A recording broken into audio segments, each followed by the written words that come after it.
right, good morning and welcome to the VIP seat. Today is January 16th, and this week's top stories include a private jet operator who's been accused of organ trafficking and how drones are hurting the LA fire suppression efforts, just like other things that they're damaging right now. But your host today includes yours truly, as always, Jessie Naor, and today we have with us Tracie Carwile. Tracie, welcome to the show. Hi, thank you.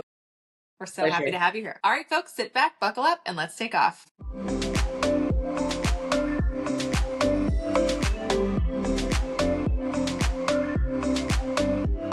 All right, Tracie. So anyone who's in the organ business this week had a lot of interesting things to look at. So Transmedics, who's made a lot of news in business aviation over the last year because they've purchased 18 Phenom 300s. So they have a massive fleet. For those who don't know, I also operated the same airplane and had the same fleet. So I know in particular what they're trying to do. But they're in the organ transport business. This was a medical device company that extends the life of an organ, and they got into the airplane side to move those organs around the country. There's a short seller, though, that came out with a scathing report, a lot of accusations. I can't tell you what's true or not. But one thing I did want to note was the short seller was talking about how, they bought these overly expensive airplanes and they don't need them. And I take issue with that because if you don't spend money up front in an airplane, you're going to spend on the back end. Operating costs. Exactly. So I don't know. What do you think about their approach that these airplanes are, over the top for the mission? Listen, reading that report, number one, as an investor, I also would be very, very worried. However, it seemed like they threw a lot in there, like literally every single possible complaint. I think that we run up against those complaints often regarding usage, value, and the understanding of that plane as an asset. I think obviously we need to do a much better job, the industry, the public, but most importantly to the shareholders. That has got to be key. That gap cannot be as wide as it obviously is. That allowed for that piece to be also included in the overall scathing report. I will say that's probably one of the least, to us it's most important, but overall the report is extremely shocking. They're being accused of I was hoping to see more information regarding either maintenance, what type of planes were they operating before. We're talking about them going down, and then also side by side organ transplant and saving lives. What is the cost of that life, right? So those are obviously interesting and very insightful discussions that the shareholders should have been having this entire time. So Absolutely. I'm interested to see more on it. Yeah, but my whole point is, and there's a lot of people that have different opinions on this, but I went along with we buy new and we keep our operating costs low. Like you're going to pay for the airplane no matter what. And there was some numbers in this report too. Said, oh, the Phenom 300 is 7,000 an hour versus a PC-12, which is this much an hour. But I'm like, you're talking about a massive difference in time savings when the whole point is to get the heart there faster, get the liver there faster. Like you can't; those are not apples to apples comparison. Absolutely not. While some of the stuff maybe has some credit, and I don't know, I'm not an organ surgeon, I can't tell you. The airplane stuff was a little off. Like that's just It literally seemed like it was thrown in there. It was very frivolous. The other item that was literally referenced was the doctors were using the flights for comfort, convenience. And to get their beauty sleep. Listen, as we talk about what not only the doctors have to go through and the high pressure situation they're under to save that organ. On top of that, a lot of these instances happen at the last minute, right? So, in addition to that, you have crew. This is a whole entire operation.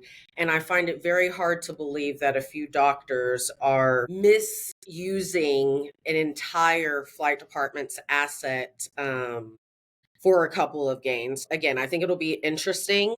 I'm very interested to hear what happens past report. Yeah. It's just one report.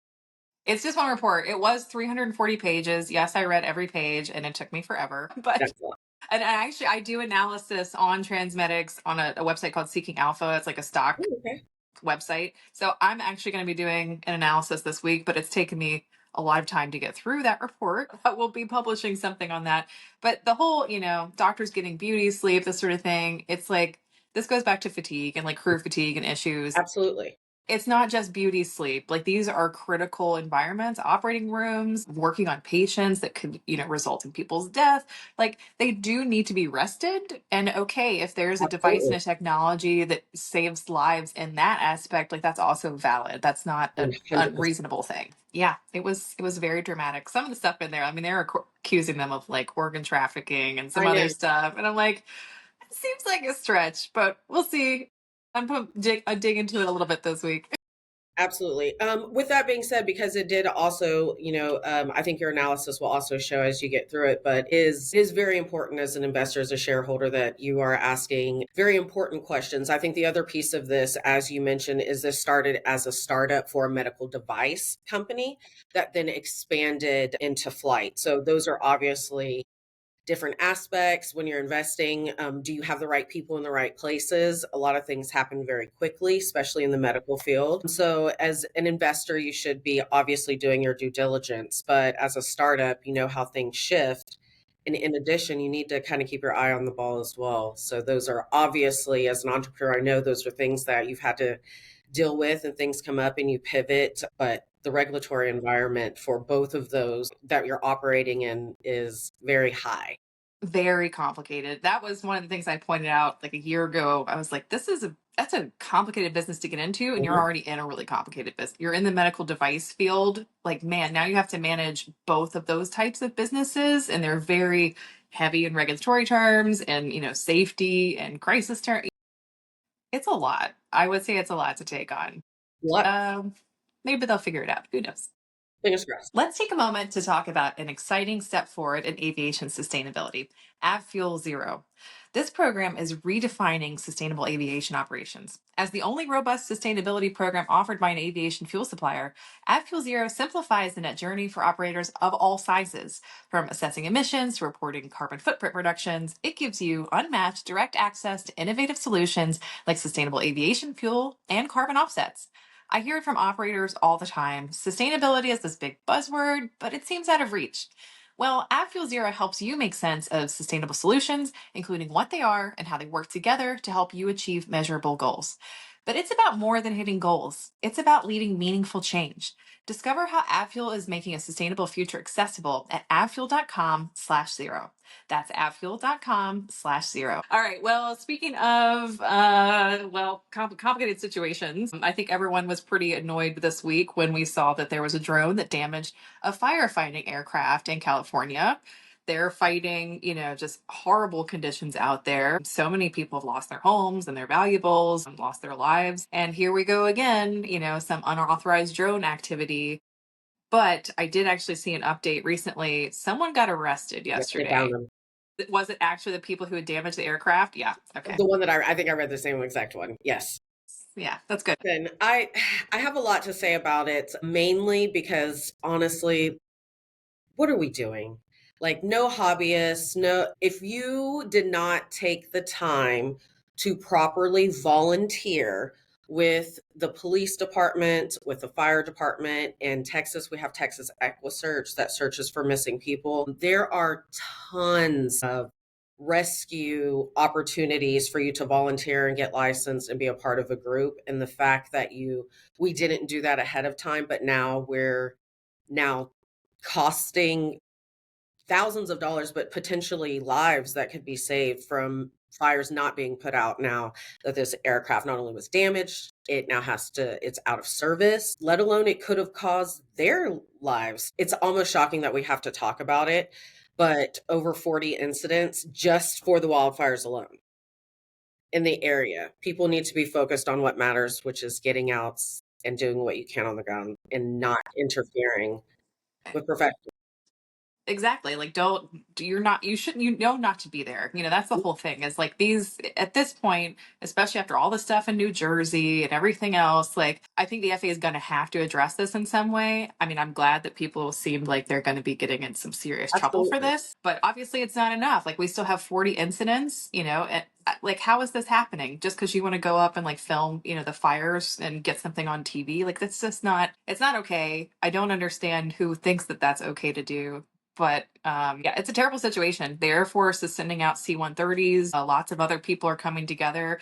As usual, business aviation is swooping in. Even when there's a crisis, like people Absolutely. forget about the good things that we do, and this is one of the good things: is we get out there and we help people. Absolutely.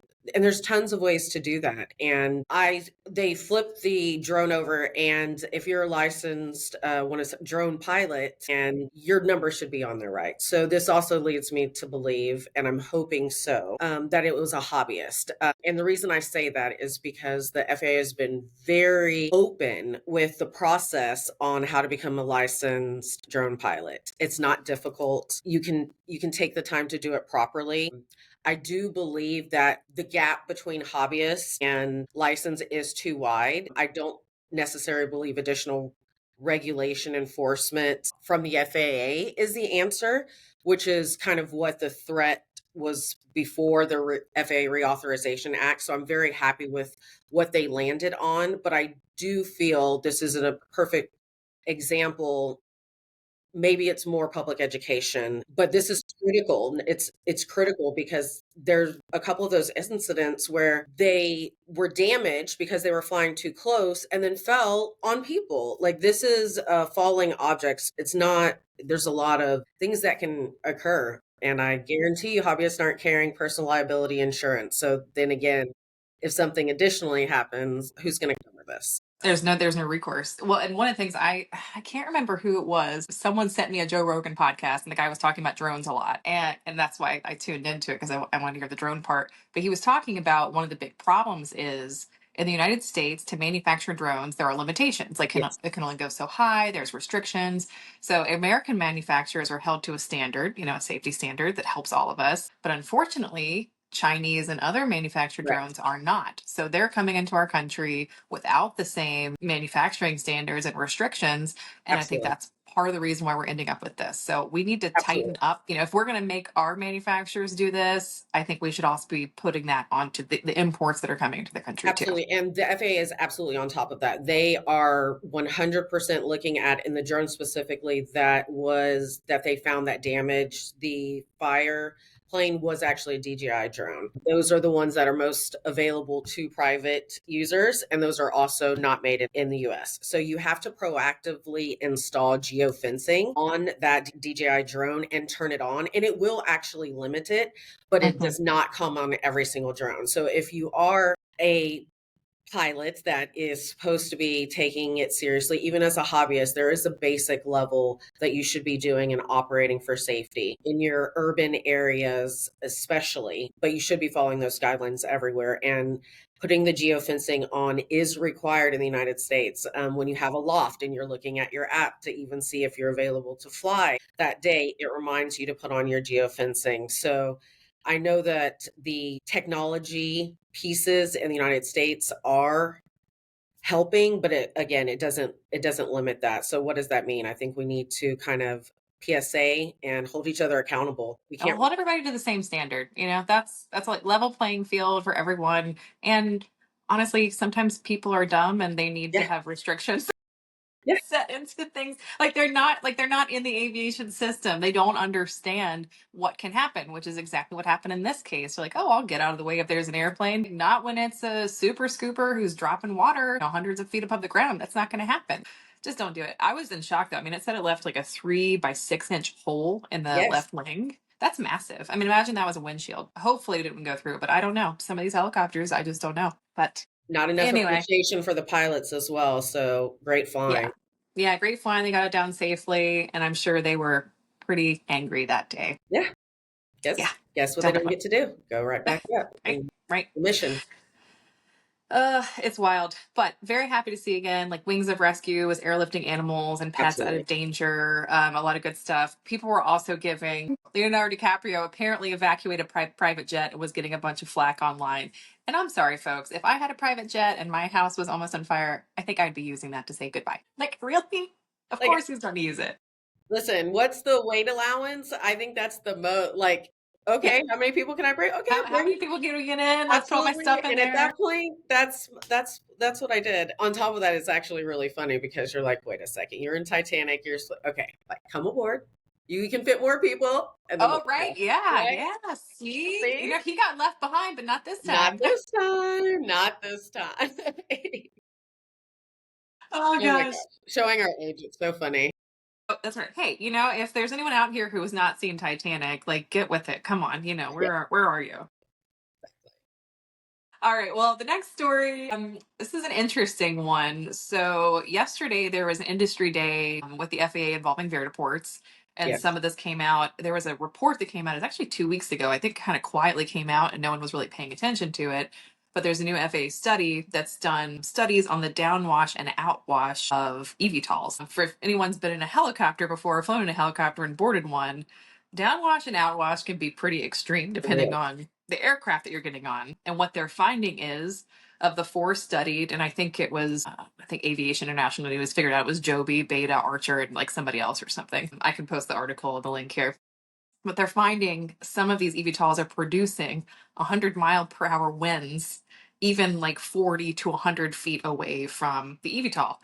That's hurricane force winds that can knock things over, that can damage weather equipment, buildings. That's going to have to be addressed, and I don't think we're going to see the same enthusiasm for where these things can fly. I mean, I it severely limits. They can't land on top of parking lots now. They can't land on Right. top of buildings because of what could happen. So this is going to really impact the development and potential use cases for these aircraft. It's very interesting, and I know the FAA has been playing catch up in this space, and they're doing phenomenal. In the grand scheme of things, there are already operations going on right now in powered lift aircraft and eVTOL. So the fact that they've been licensed in this short amount of time and an SFAR has been issued, to me, I see it as another piece of a challenging innovation structure that we just have to get through, right? I understand that it's complicated, but I also don't think that it's as damaging, maybe pushes the timeline back. But I Mhm. also foresee the ingenuity of what we've been able to accomplish in this short amount of time that it can be addressed. If Skyport is already investing so heavily in New York, I have a feeling that the solution is not that far away. I also think that with this type of report, they're obviously going to be focused on this, but there is no actual solution. I haven't heard one from Beta. I haven't heard one from Joby. From what my understanding is, whenever we were at base, we obviously know it's a concern, but it also wasn't a topic of interest because it does seem like that is one of the proprietary piece that each piece is trying to solve in their own way that can only be accomplished with a design solution, right? So I haven't seen as much, I think the industry hasn't seen as much talk on the solution for that specific reason. But I Mhm. find it very hard to believe if we already have SFARs, we're already doing rural operations, that we're not closer than we might think to urban, solving it in the urban atmosphere. I know we're not there yet, but I feel that we might be closer than what the report kind of lets us on to believe. What do you think?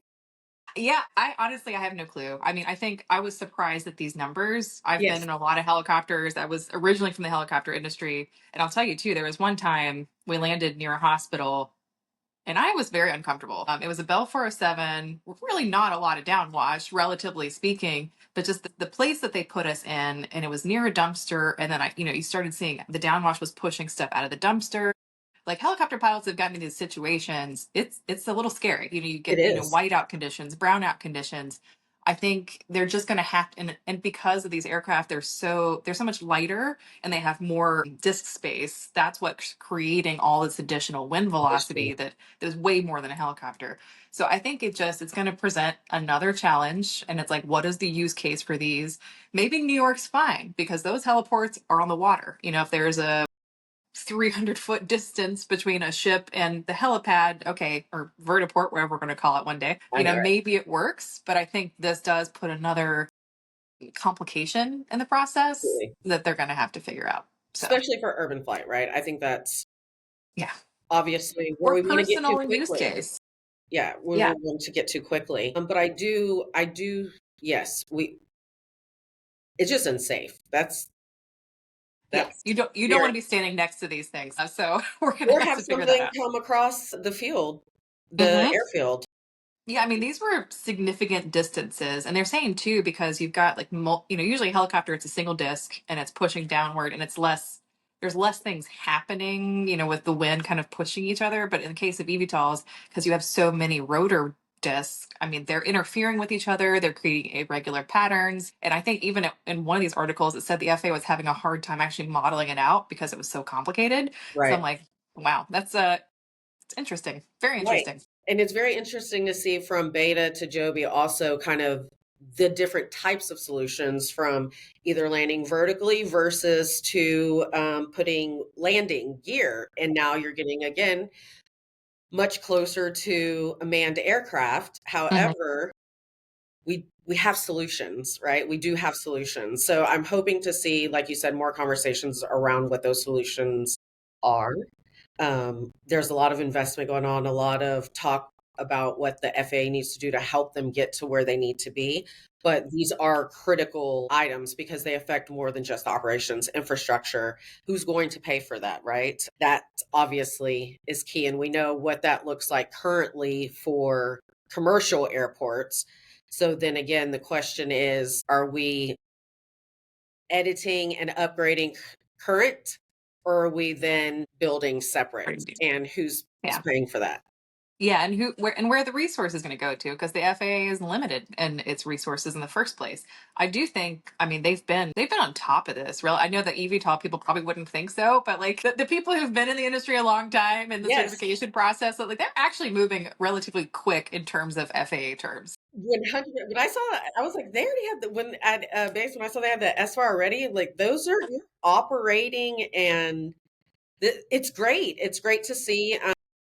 I do think, obviously, because of the solution, I think will be more proprietary for each company. I think that limits collaboration and obviously discussions like this. So I do think that there's an opportunity, especially with new innovation and technology, just to be open to that new generation that's coming in and looking at professional development and career development in a different ways. Often these solutions are in the industry already, and then be open to inviting more people in. But I have a feeling that the solution is going to rely on a proprietary invention for each. But I'm excited.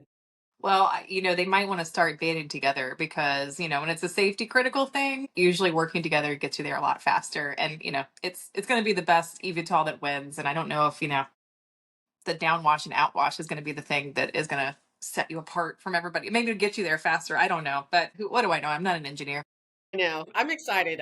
I will say that it's been nice to see the collaboration between the startups, and this is so exciting that it can get very competitive, which it should be. Obviously, these are for-profit businesses, but I have been extremely pleased to see the collaboration and information sharing from the industry startup going to the FAA. I think that's also why the FAA was able to come back with such a clear and precise guidelines and get our innovation to where it needs to be, is because the market came together as one collective whole. So I do think that as an example, we can, on the business aviation side and with initiatives, learn from what the new AAM community is doing, and Oh yeah. let's No, let's they're let's they're help they're the making things FAA help happen, us, right? Yeah. because I there's mean, they're something they they're they're did. moving things. Exactly. There's some. Money helps. The billions and billions of dollars that have gone into these things helps, though. I will I say love it. that. But well, speaking of lobbying and learning from, it's another eVTOL story, but I thought it was kind of interesting and related to the other one because there's a group in New York City called Stop the Chop. They have been fighting helicopters in New York City, I don't know, for the last 30 years, something like that. I mean, they've put a lot of restrictions in place. Honestly, they've had some Absolutely. success. They've They've had some limited a lot wins. of hours. Yeah.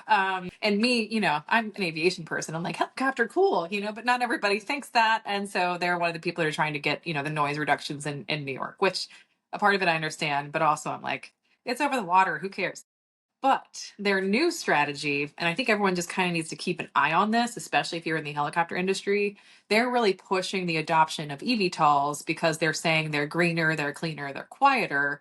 But I think, there was a story from the Air Current, Alon Head, who is a great writer. She published this story, and It's interesting. We need to keep an eye on it because I think they're using eVTOLs as like, let's ban all the helicopters, and then when eVTOLs are ready, then we can, allow them to come into the city. So it's a slippery slope, and I don't like it. I think it's shiny. Yeah. It also, you're right, it takes the buffer and the sting off a little bit. And again, they're only seeing the helicopters for tourism. I think that's also part of it, right? That gap. So, yes, I think that if you're only seeing helicopters in New York, specifically in this example, being used by certain people to fly from one side of the city to the other, is kind of what the veiled implications are. And usually the only side of the story that's being kind of addressed whenever we're talking about the need for change specifically, regardless of what it is around helicopters in New York. So I think that's the start, right? Again, how do we have this conversation with the overall general public about the value of that asset, not just for tourism, which is obviously a business, and the amount of people that come into New York, they need to do something.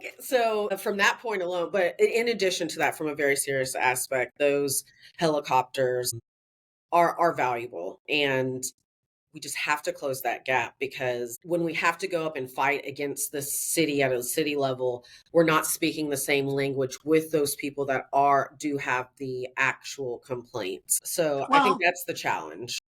but at the end of the day, I think there's a lot of things that are annoying that tourists do in New York City. Like that's just par for the course. If you're going to live in the city, you're not going to go to Times Square, okay? Because you don't want to be around that. I get it.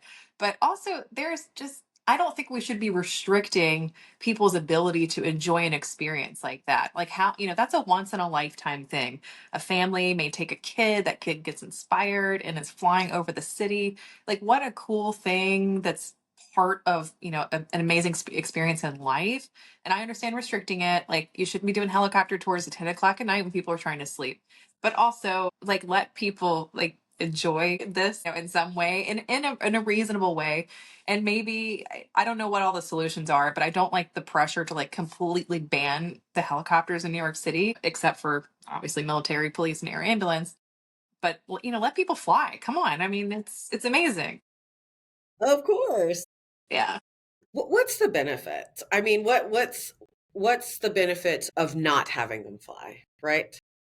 And I just don't see one, honestly. Obviously I don't live there, I'm not affected. However, to your point, if you're going to live in the city, there are some challenges. With that being said, I think it also brings an amazing opportunity to the city for innovation. Mhm. I believe it's Skyport is specifically building the vertiports in New York City specifically. So that is amazing. Like where we're One. going, where aviation is going, and I don't think it has to be either or. So we need to get better about that conversation, as well as and making sure it's not a either or. We're not here to run anyone out, just like the drones aren't here to replace all manned flight. There's a different lane and a different opportunity and a different customer for each. And I think it's exciting. The powered lift aircraft are coming, but also obviously helicopters are going to have a need. They're not going anywhere. Yeah, I mean, and when you just lift ratios, they don't have the battery technology in eVTOLs yet to do anything near what a helicopter is doing today. Maybe at some point, when there's great innovations in technology, but yeah, I don't know. I think keep fighting, New York City helicopter operators. We've got your back. We'll sign your petitions. Just let us know. We got you. But all right, so our next story, after eVTOLs, we are getting back to actual business aircraft. Sorry that we took a little like dive there, but it's interesting times and it's fascinating. But Epic owners, this happened almost a decade ago at this point, but the case is still ongoing and officially has been approved as a class action lawsuit against Epic Aircraft. But essentially, what happened was, when they were first developing the E1000, the Epic, I think it was the E1000, not the E1000 GX. People had put down $27,500 as a deposit for a position on an aircraft's price. So they paid this and they got a guaranteed price when the aircraft actually went in production. Unfortunately, due to something along the way that happened, I think costs were more than they expected. At some point, Epic decided, no, your contract's null and void. We're going to charge this much more, and you have to pay us $600,000 if you still want to get an aircraft at this new price. In a different aircraft, correct? In a different aircraft. Well, it was in 1000 GX. So it's more like an upgraded model of the E1000. They decided not to produce the E1000 Mm. that they had originally decided on. So it's a bit of a tricky situation, and there's a class action against them regarding this. And I don't know. I think they kind of have to honor the price. You gave someone a contract and position, but we'll see what the courts have to say. I think it's very interesting. I think in our industry, yes, contracts are key, but you don't go anywhere without a relationship in this industry. Mm-hmm. And doing the right thing does go a long way, regardless of what you may feel or whoever was in charge before you of the project. Reading their rebuttal of, we told you you have to pay, didn't seem like it would hold up. So I can Yeah. absolutely understand why it was elevated to a class action lawsuit specifically, as more than one party is involved. But I do think that there's a greater learning here as a vendor, supplier, manufacturer to operators in the industry. The overall understanding of your contract absolutely is important. Writing it in the spirit of your values as an organization is important, and how you operate within them is extremely important. And our industry obviously has a long memory, right? Not this particular manufacturer, but certain things do come up over time with specific vendors and manufacturers and contracts. So I think it's really important whenever you are operating that you need to make sure that your partners are aligned in that aspect. And sometimes you have to do what Jessie did and read the 376 pages of the report before you know what you're getting into. Because from that aspect specifically, it does state from their point of view in the small fine print that it does not constitute for purchasing, right? So obviously that's not in the spirit of the agreement. However, what was written in there is different in what they're trying to hold their client accountable. So I think those two things obviously are different, and you need to understand as a consumer, not just the spirit of your agreement, but actually what is in writing, and you have to do your due diligence. Yeah, and I have to wonder, if some of this could have been smoothed over with a personal relationship or some sort of open conversation. Like, why did this end up in litigation? Although Mhm. I will say, the locked-in base price that they were guaranteed was like 2.75 million or up to 3 million, depending on the deal. And the retail price, at least last year, was 4.8 to 4.9. Yeah. So there's a huge difference in how much that airplane actually ended up costing. But also, like, maybe you should have thought about that before you signed these agreements with people or given yourself a better out in the first place. So Absolutely. I don't know. Absolutely. Lot It'll of be interesting to see important what the questions. judge says. A lot of important questions I think probably didn't get asked. Then Hmm. thinking back to also again thinking back to 2014, what was the industry like, right? Yeah. Like, to your point, it's so long ago. I think we've learned a lot since then. I think manufacturers have also learned a lot, in consumers, but most importantly, those of us that are doing deals need to truly understand the spirit of what we're signing. Yeah. Well, I think you probably wouldn't find this with much larger manufacturers because I think much larger manufacturers have like we've been through this game already. Like we think it's going to cost this much, then the overruns, and then we have these disagreements with customers. But yeah, Epic was to trying your to or start to your something point, it new, probably and would have been solved in mediation, or to before it got to this point. To your point, yeah, right, right. absolutely. But I'm sure this will establish some interesting case law for aviation attorneys out there and manufacturers and all sorts of stuff. So Yes, see how it goes. And just I've also found this interesting too that while Epic is a US based manufacturer, it is owned by a Russian billionaire. His name is Vladislav Bilev. He also runs Russia's biggest private airline. I knew they were made in Oregon, but I didn't know that it was owned by a Russian billionaire. I'm surprised he didn't get sanctioned a couple years ago. yeah, very interesting. Very interesting. Very interesting. Yes, Well, cool. Well, this has been an awesome show. Very interesting. But we're going to wrap up the pod today because we like to keep everything short and sweet for our listeners. This is a good morning commute listen on your drive to work. Don't forget to subscribe to our newsletter too. We cover all the same stories in 3 sentences or less, so you get what you need each week, really quick. Tracie, thanks so much for being here. Loved your input and your energy. We definitely need to have you back on the show. absolutely. See you soon. All right, folks. We'll see you next time on the VIP seat.